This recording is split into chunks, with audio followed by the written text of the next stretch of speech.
Hello friends, நாம் இன்றைக்கி என்ன பார்க்க போகிறோம் அப்படின்னா 10th ஸ்டாண்டர்ட் தமிழ் புக்கில் இருக்கக்கூடிய பாக்ஸ் இன்ஃபர்மேஷன் தான் நம்ம இன்றைக்கி பார்க்க போகிறோம். இந்த பாக்ஸ் ஃபுல்லாக முடிச்சுட்டு அதுக்கப்புறம் லைன் பை லைன் கொஸ்டின் உங்களுக்கு கொடுக்குறேன் ஃப்ரெண்ட்ஸ். இது வரைக்கும் என்னோடய சேனலை சப்ஸ்கிரைப் பண்ணாதவங்க சப்ஸ்கிரைப் பண்ணிக்கோங்க. வாங்க என்னோடய வீடியோக்குள்ளே போகலாம். 1 அதில் அமுத ஊற்று, அதில் இருக்கக்கூடிய பாக்ஸ் இன்ஃபர்மேஷன் தான் நம்ம இன்றைக்கி பார்க்க போகிறோம்.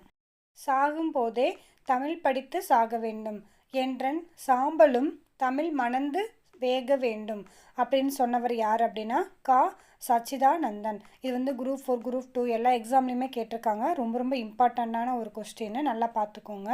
நெக்ஸ்ட்டு நூல்வெளியிலேருந்து கொஸ்டின் கேட்குறாங்க. பாவலரேறு பெருஞ்சித்திரனாரின் கனிசாறு தொகுதி 1 தொகுப்பிலிருந்து வேறு தலைப்பில் உள்ள பாடல்கள், அதாவது தமிழ்தாய் வாழ்த்து 300ஆம் யாண்டும் எடுத்தாளப்பட்டுள்ளன. இதுலேருந்து எப்படி கொஸ்டின் வரும் அப்படின்னா, டேஸ் கனிச்சாறு தொகுப்பிலிருந்து 2 தலைப்பில் எடுத்துருக்கிற பாடல் என்னன்னு கேட்கலாம்.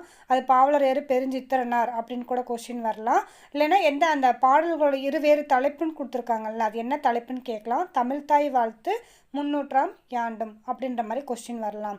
நெக்ஸ்ட்டு தென்மொழி தமிழ் சிட்டு இதழ்களின் வாயிலாக தமிழ் உணர்வை உலகெங்கும் பரப்பியவர் யாருன்னு கேட்கலாம். துரைமாணிக்கம். துரைமாணிக்கம் அப்படிங்கிறது அவருடைய இயற்பெயர். அதான் பெருஞ்சித்திரனாரோட இயற்பெயர் துரைமாணிக்கம். இதுவும் ஒரு குரூப் 4 கொஸ்டினில் கேட்டிருந்தாங்க. அதுக்கப்புறம் அவருடைய இதழ்கள் பேர் என்னன்னு கேட்கலாம். தென்தமிழ் தமிழ் சிட்டு, இதான் அவங்களுடைய இதழ் பெயர். அடுத்து இவர் எழுதிய நூல்கள் என்னென்ன அப்படின்னு சொல்லி பார்த்தோன்னா, இவர் உலகியல் 100, பாவிய கொத்து, நூறாசிரியம், கனிசாறு, என் சுவை என்பது, மகபுகவஞ்சி, பள்ளி பறவைகள். இதுக்கு எப்படி ஷார்ட்கட்டோடு படிக்கலாம் அப்படின்னா, பள்ளி இருக்குது, அதில் குழந்தைங்களாம் ஸ்கூலுக்கு வருவாங்கள்ல, அப்போ 100 குழந்தைங்க வருவாங்க, அதான் உலகியல் 100. பாவிய கொத்து அப்படின்னா அந்த குழந்தைங்க, 100 ஆசிரியர் இருப்பாங்க, அப்போ 100 குழந்தைங்களுக்கு 100 ஆசிரியர். பாவிய கொத்துனா குழந்தைங்க. கனிச்சாறு, அது நல்லா கனி மாதிரி இருக்குங்க, குழந்தைங்க நல்லா படிப்பாங்க. அங்கே மேக்ஸ் இருக்கிறனால என் சுவை என்பது, படிக்க சுவையாக இருக்கும், அப்படி வச்சுக்கோங்க ஷார்ட்கட்டு.